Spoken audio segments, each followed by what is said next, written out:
Hey guys, and welcome back to Genshin Impact.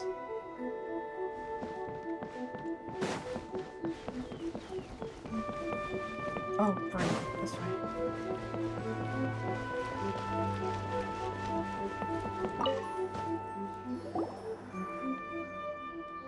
Well, hello, if it isn't the triumphant traveler. And why might you be visiting the shrine? A sign of piety, perhaps?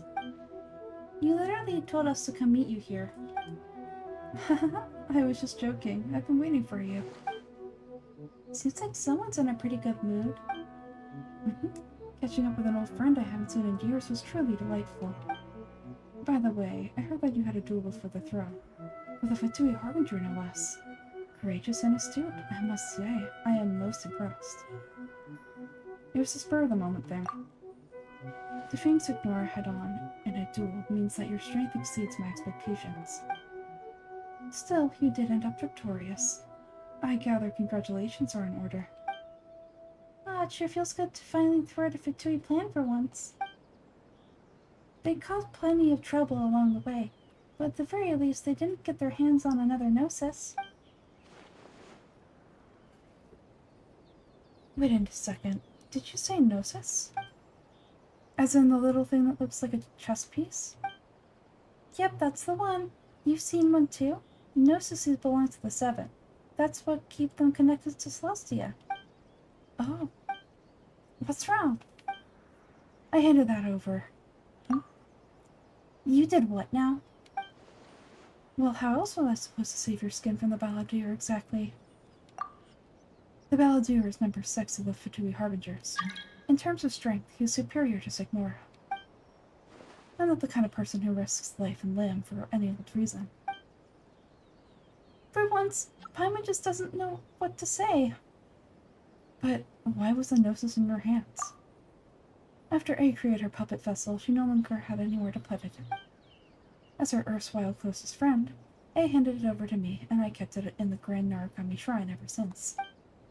She no longer needs the power of the Gnosis, and in any case, she tells me she has severed ties with Celestia. Thus, the Gnosis became not only useless, but also a potential source of conflict. Is that not a good bargain, exchanging it for one at the core of the plan? Judging by the results, at least, I dare say I struck a good deal. When you put it like that, Paimon has to agree. The Traveler is worth more than a Gnosis. Never knew it could fetch such a high price. Ah, well, what's done is done, and Paimon hardly thinks we'll be getting it back now. Let's leave the past in the past. So anyway, you still haven't told us why you called us here today. It's to thank you. Really? You intend to travel over to Vat, and the time has come for the Inazuma leg of your trip to come to an end, has it not? As a mark of my gratitude, I will answer any questions you may have about the road ahead or the events of the past.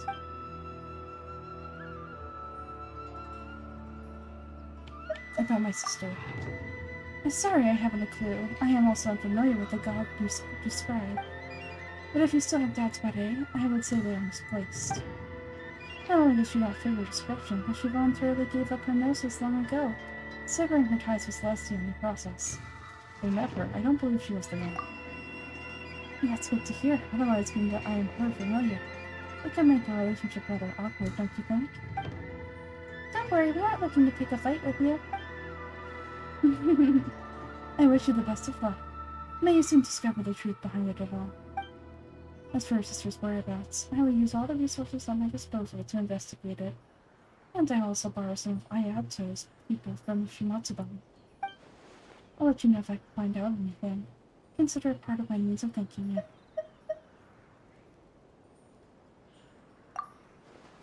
After leaving Inazuma, I think it would be easiest for you to go to Sumeru. Oh, Sumeru! We've run into loads of scholars from there on our journey so far. Yes, well, Sumeru is the land of the god of wisdom, where the quest for wisdom and knowledge is never ending. But their obsession gives rise to some truly inexplicable things. For example, in Sumeru, knowledge is holistically managed as a resource. Knowledge is a resource? Yes, I don't know whether it was the sages or else the Lord Kusanala who came up with the idea. Versatile Kusanali? That's a cute name. Oh, you haven't heard? Versatile Kusanali is a deity in whom the people of Sumeru place their faith. It's their chosen term of endearment for her. I'm sure you must have some things to discuss with her too. I wish you all the best.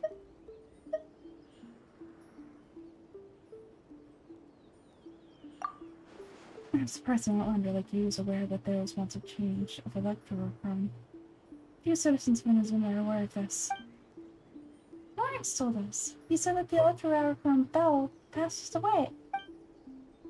Yes, the truth of the matter is that there were two twin gods, Baal and Beelzebub. Twin gods? They won the Archon War together, and when Baal established the shogunate, Beelzebub became her Kagemusha, or shadow warrior. In other words, she acted as Baal's body double.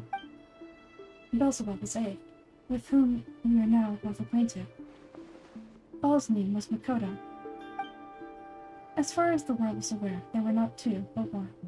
They complemented each other, and they ruled in Asuma jointly, so there was no need for the public to know the truth.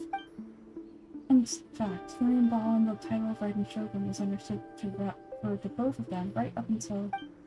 Until what? Makoto died several hundred years ago in a war that I was not personally involved in. Since then, A was assumed the shogunate. Losing her sister must have been super hard on A. Hanuya. That was when A began to change. Makoto was her greatest loss. Emma feels like she understands A a lot better now after finding that out. So what kind of god was Makoto? I didn't spend a great deal of time with her, but my impression was she was a gentle god, who in each moment cherished the beauty of what was before her. Wow! About the Shogun puppet. That puppet was built with technology that has been lost to time. Perhaps she, as a god, is the only one privy to the knowledge of its origins. Still, there is one other thing on the topic that I suspect you may be curious to know. Before A began modifying her ungodly form, she took it upon herself to create a prototype puppet. So you mean there are 3 Raiden Shoguns? No, the prototype is merely a proof of concept. Its appearance and intellect were not based on A, it was a test. The original plan was for A to simply discard it, but perhaps A thought this to be too cruel, because in the end she chose only to seal the power within it.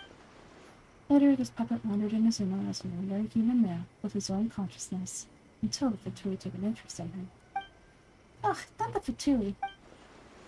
Some eccentric geniuses in the ranks of the Fatui made adjustments to the prototype, not only unsealing his power, but very likely rendering him even more formidable than his original specifications. Surely you don't mean... The object of divine creation is the one who has now taken possession of the Gnosis, and the prototype puppet is now known as a Balladeer. But in the... What a crazy story! It is, isn't it? Who can say whether it's coincidence or destiny? Are you sure? Okay then. Oh, Traveler, do you still have the Omamori I gave you? Of course, I'll keep it in a safe place. Keep it safe? Is that all you intend to do with it? There was me thinking you might hang it around your neck to show it off to the world, telling everyone who inquired that it was given to you by none other than Yae Miko, the wise and beautiful. Who in their right mind would do that? Okay, I'll stop. Now, a question for you, Traveler. What is your ambition? To be reunited with my sister, I guess. I see, but that is merely a small goal, based on what preoccupies you here and now.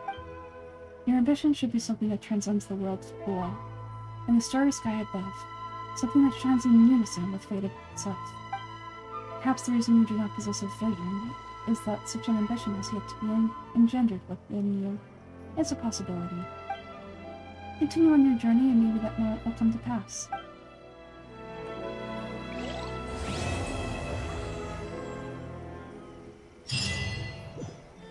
Interesting. So, Hikaru doesn't have a vision because...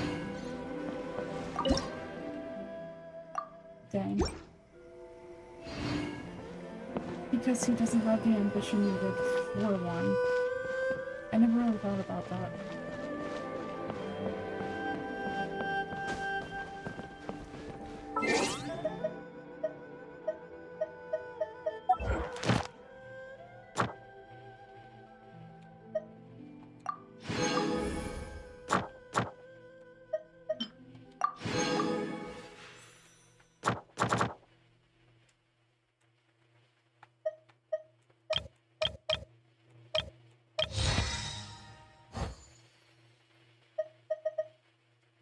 dokie.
Traveler, right on cue. Hey, Catherine, got any new commissions for us today? Also, how come you look so happy to see us? What have you done? I went to the shrine to draw a fortune slip earlier.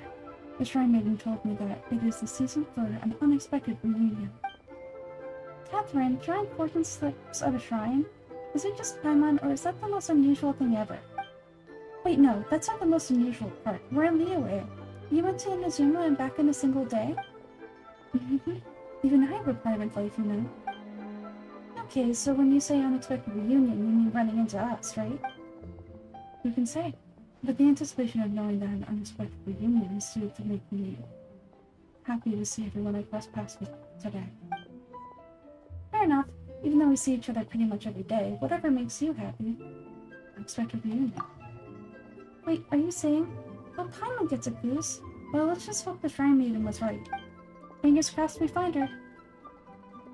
I'm sorry, did I say something I shouldn't have? You both seem a little down.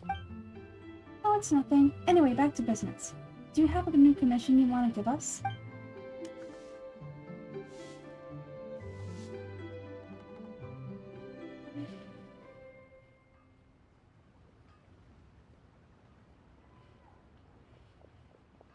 Yes, as a matter of fact, I do.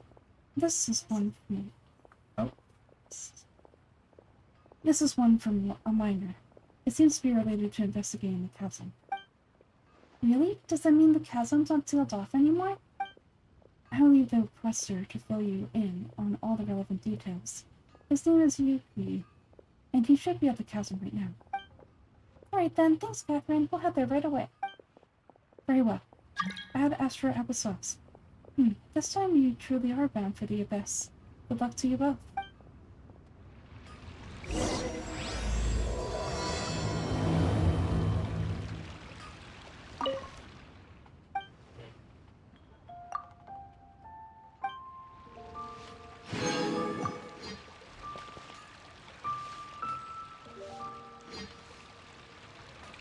Alright guys, that's been the end of this episode today. Thank you so much for watching, and I will see you in the next one. Bye!